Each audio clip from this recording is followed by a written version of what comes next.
Quem quer brincar com o Braguinha? Eu quero aqui 4 meninos e 4 meninas. Deixa eu ver, 4 meninos e 4 meninas. Deixa eu ver, quem quer brincar com o Braguinha? Sobe o som, DJ! Vem vocês três lá no fundo, vem vocês três no fundo. Corre, vem pra cá, corre, desce. Eu quero aqui 4 meninos e 4 meninas. Deixa eu ver, vem você de vermelho. Corre você de vermelho, você com a pressão na cabeça. Eu sou mais de pressão na cabeça, assim. Vem você de vermelho. Corre, vem pra cá, você. Mais 2 meninos. Deixa eu ver, a brincadeira é a seguinte, Davi e Golias.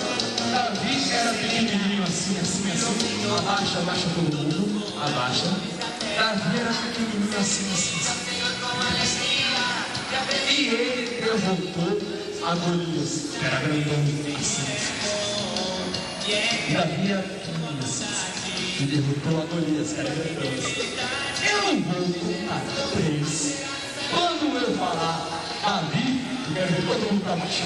Davi pra baixo, isso. Quando eu falar Golias, todo mundo pra cima. Quando eu falar Davi, todo mundo pra baixo. Ok? Vamos ver quem vai ganhar essa brincadeira dessa vez. Atenção, criançada, quem vai vencer essa brincadeira? Os meninos, vamos lá, meninos!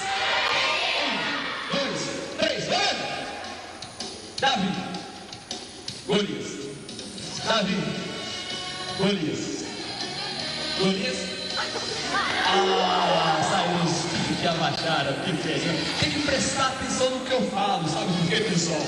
Às vezes você está durante o culto e não presta atenção no que é falado. Tem que prestar atenção no que é falado.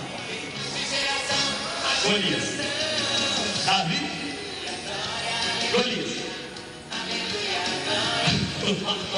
Davi, Golias. Davi. Saiu o Davizinho. 3 meninas contra 1 menino. Quem vai ganhar essa vez? As meninas, ô menino! Davi! Levantou você. Olha só. 2 contra 1. Quem será que vai ganhar essa corrida? São as meninas ou o menino? Golias! Davi! Golias!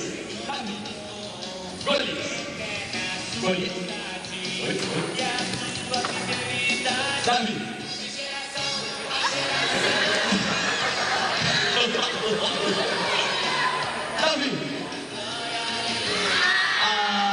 Que feirinha. E o menino mais uma vez.